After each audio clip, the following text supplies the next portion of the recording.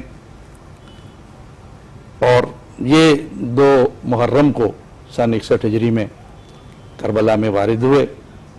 اس زمین کو، جس زمین پر ہم یہ دیکھتے ہیں کہ کوئی بھی اگر اللہ کا نبی گزرا ہو اس نے وہاں تکلیف اٹھائی، اسے مشکل پیش آئی، لیکن یہ امام حسین علیہ السلام کے قدموں کا اثر ہے کہ میں تو اسے یوں کہوں گا کہ چونکہ یہ سفر 28 رجب کو شروع ہوا تھا مدینے سے اور 27 رجب کو معراج رسول خدا ہے، تو رسول خدا عرش پر گئے تھے تو نانا کے قدموں نے عرش کو معلّہ بنا دیا تھا، کیا بات ہے، کیا بات اور یہ 28 اس کے دوسرے دن امام حسین اس سفر پر جا رہے ہیں اور جہاں منزل کی ہے اس زمین کو معلّہ بنا دیا، کربلا معلّہ بنا دیا، اور اس زمین کو یہ شرف بخشا جو میں بات کہنا چاہ رہا تھا کہ جو نبی وہاں سے گزرا اس نے تکلیف اٹھائی اس زمین سے، کرب و بلا کی زمین سے،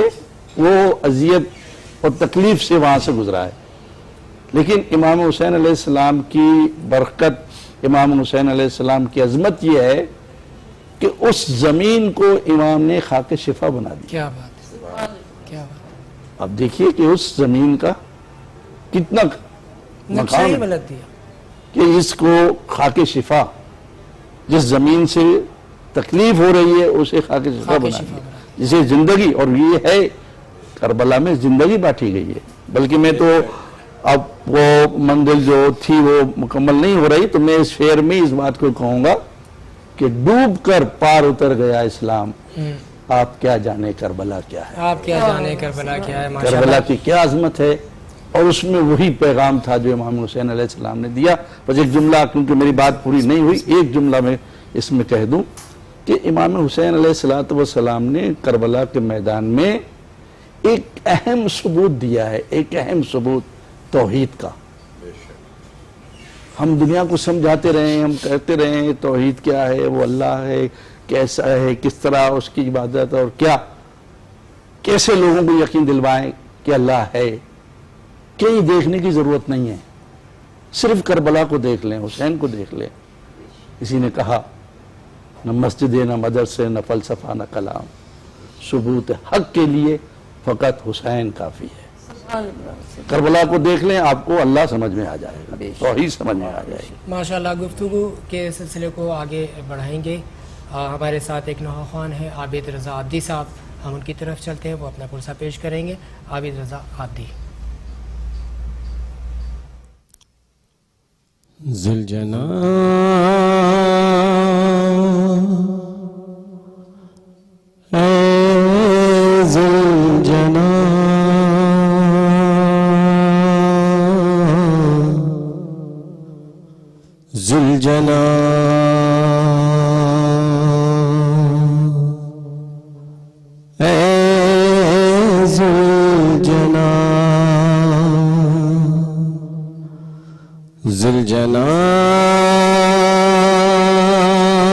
رو رہا ہے، ذوالجلال رو رہا ہے، لمبا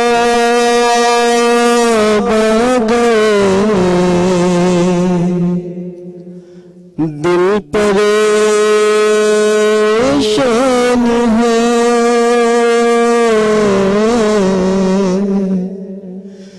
کوئی اپنا نہیں، غم کا سامان ہے،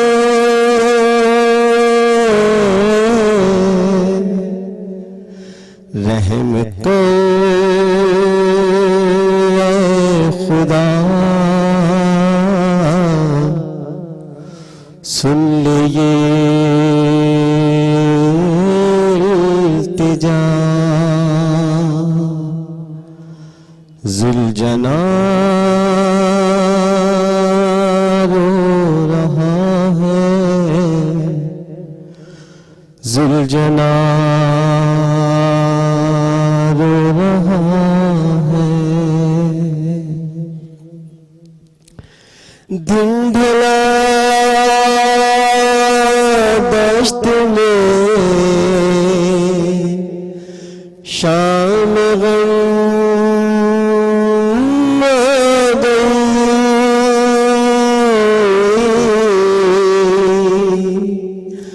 خون برسا فلا پر گھٹا چھا گئی،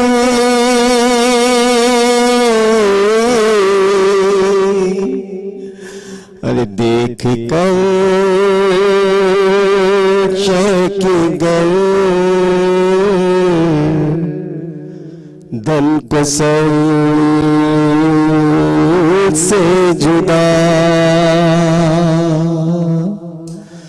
ذوالجلال رو رہا ہے، ذوالجلال رو رہا ہے، لاش شبیر پر اپنی تقدیر پہ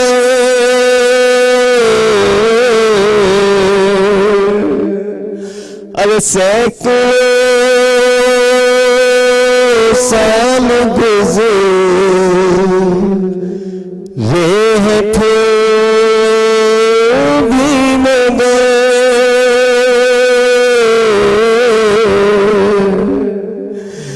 دشت میں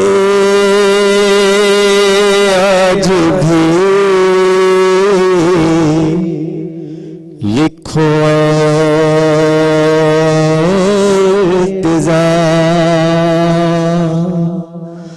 ذوالجلال رو رہا ہے،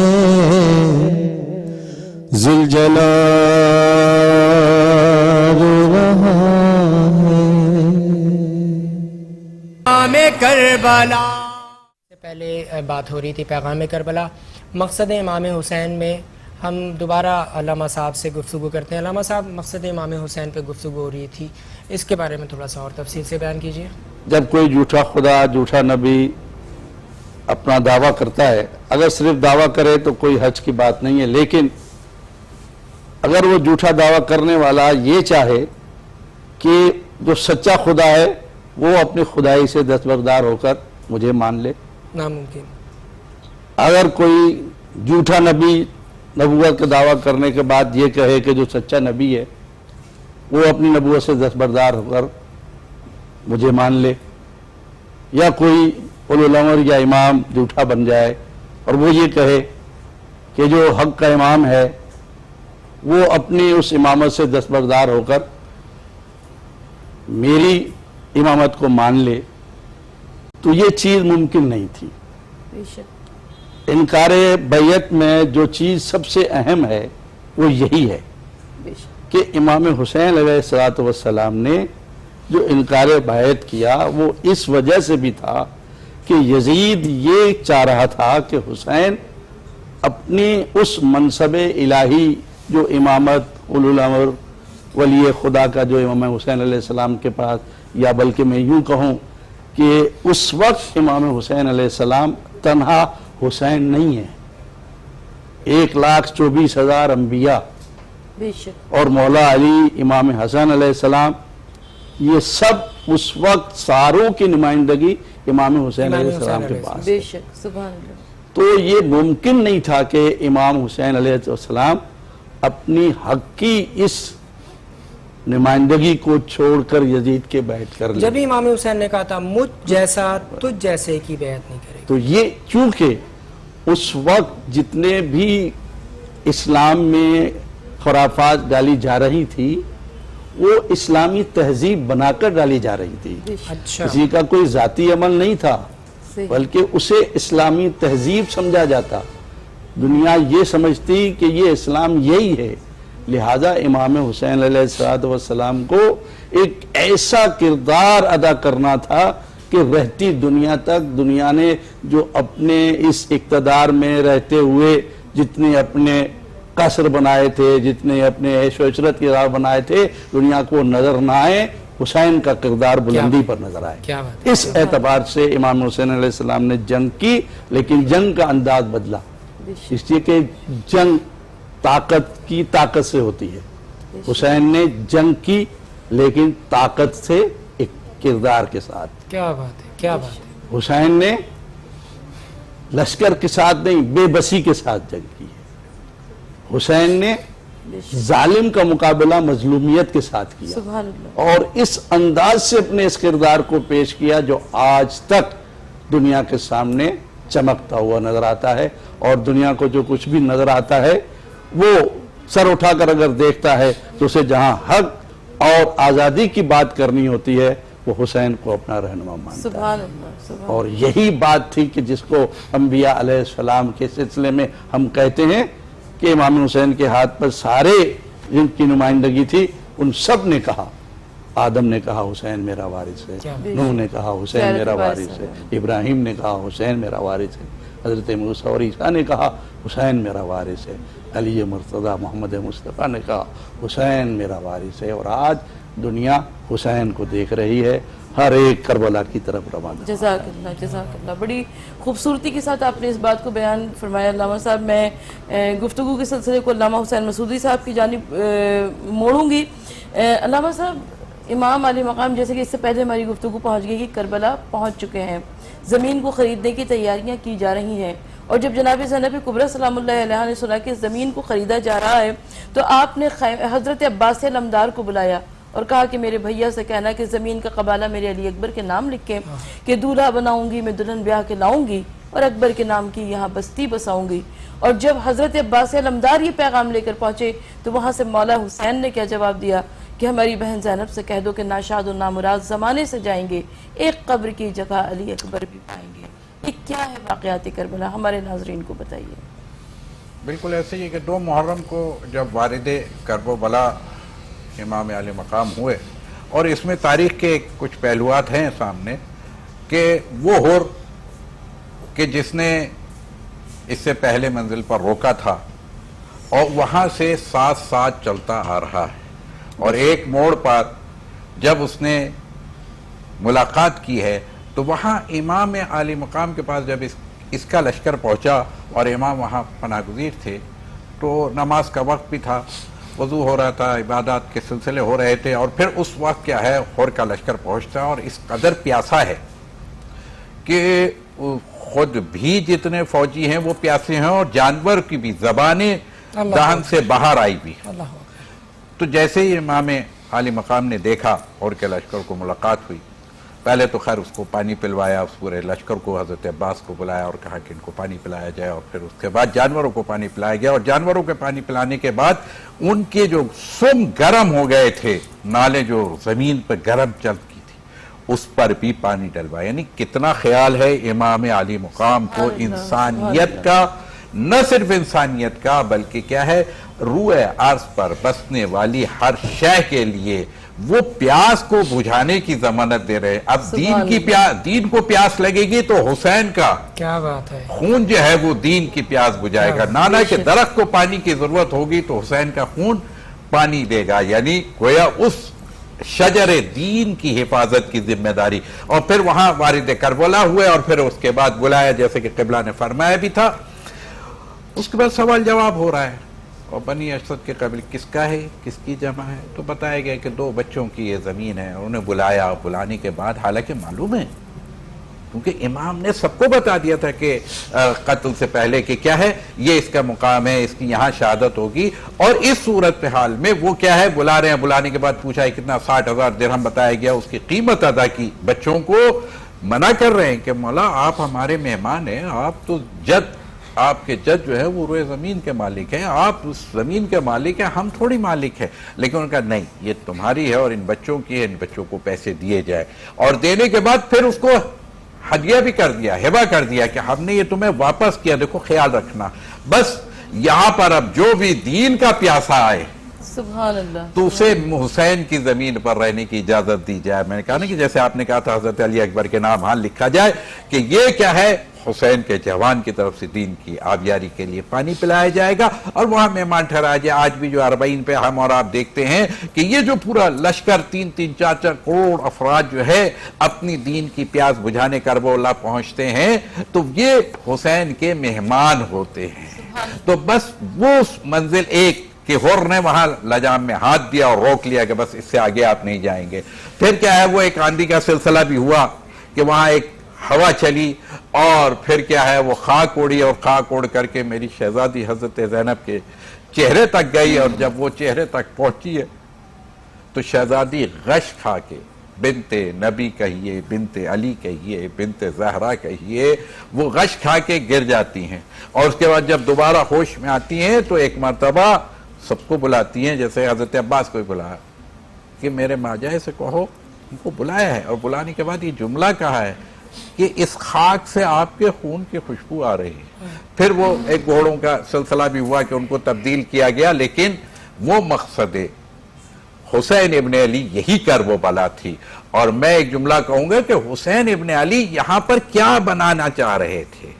یہ اتنی قربانیاں, 3 دن کی بھوک و پیاس, یہ بچوں کی بلبلانے کی آوازیں, کہ یہی ہور تھا نا کہ جب حسین ابن علی کے بچے عاشور کے دن جب کیا ہے الاتش پیاس کی صدائیں بلند کر رہے تھے تو ہر رات بھر خیمے میں پلٹ رہا تھا, سو نہیں سکا تھا. جا کے بتانے والے نے, غلام نے بتایا تھا کہ ہور کے بیٹے کو کہ تمہارا باپ آج رات سوتا نہیں ہے, کھانا بھی نہیں کھایا اس نے. بیٹا آیا دوڑا, بابا کیا بات ہے, طبیعت ٹھیک ہے آپ کی, آپ نے کھانا بھی نہیں کھایا, آپ سو بھی نہیں رہے. تو اس نے جوان بیٹے کے ہاتھ کو پکڑا, ہاتھ پکڑنے کے بعد خیمے سے باہر آیا. خیمے سے باہر آنے کے بعد خیام حسینی کی طرف ذرا چند قدم بڑھا ہے, اور بڑھنے کے بعد ایک مرتبہ اس نے یہ جملہ کہا تھا, ذرا اپنے کان کو لگاؤ, ذرا خیام حسینی سے آوازوں کو سنو. تو وہاں سے آواز آ رہی تھی, وہ بچے رو رہے تھے.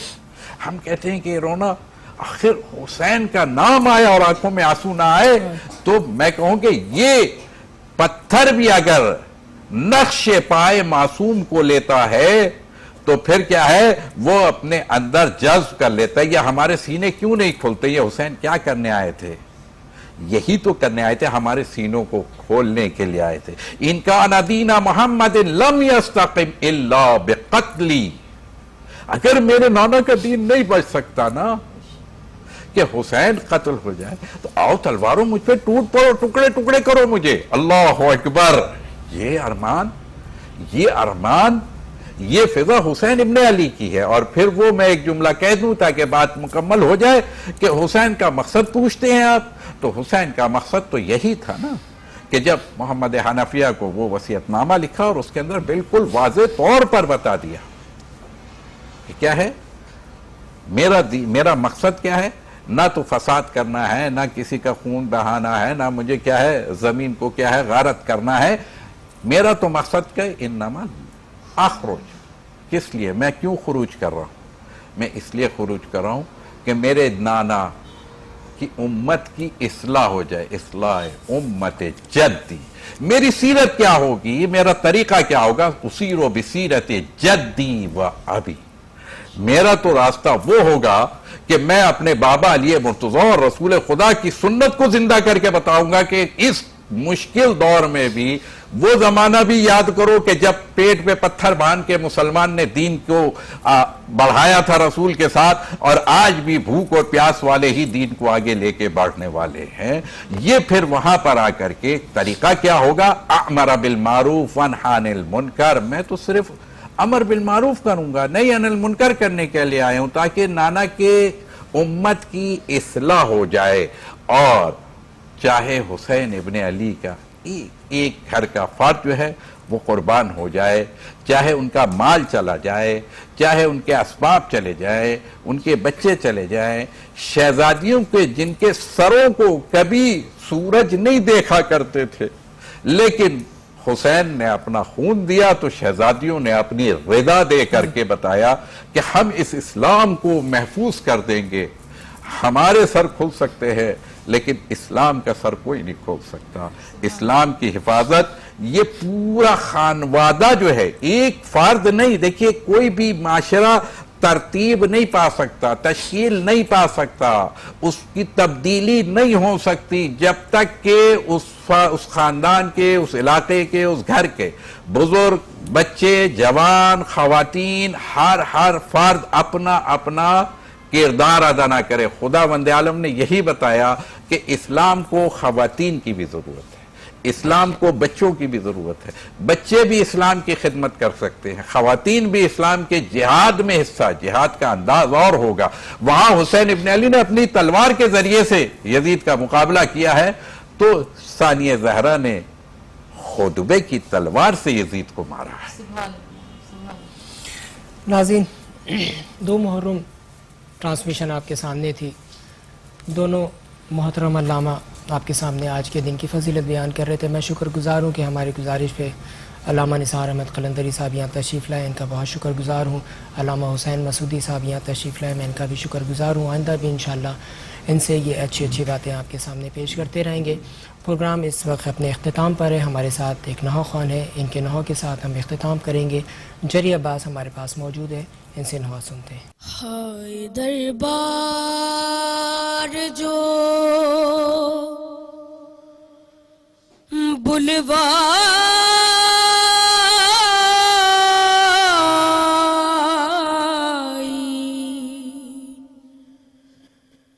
گئی ہے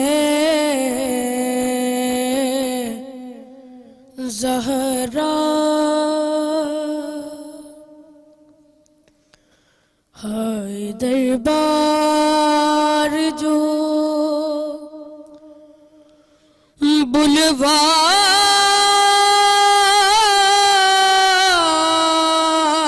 بلوائی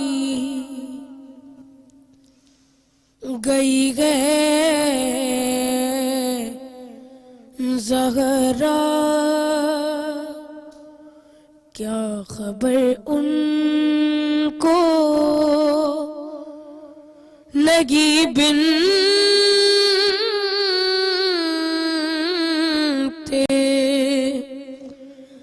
نبی ہے زہرا. یہ بھی توغین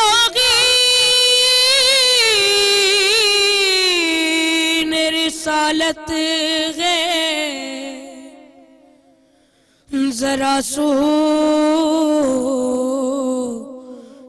تو. یہ بھی توغین رسالت ہے، ذرا سوچو تو.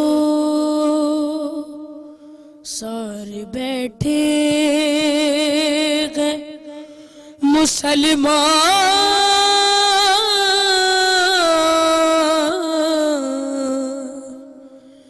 کھڑی ہے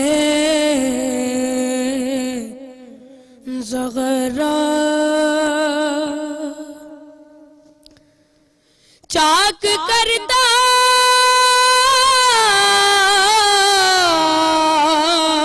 رہا تحریر محمد ظالم، چاک کرتا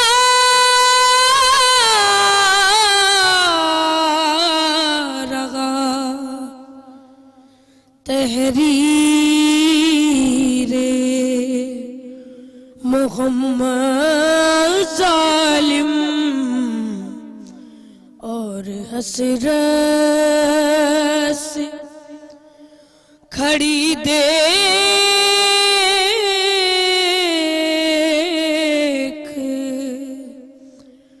رہی گئے زہرا، اتنا ذیشان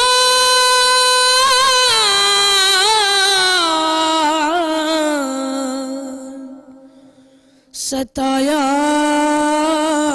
ہے مسلمانوں نے، اتنا ذیشان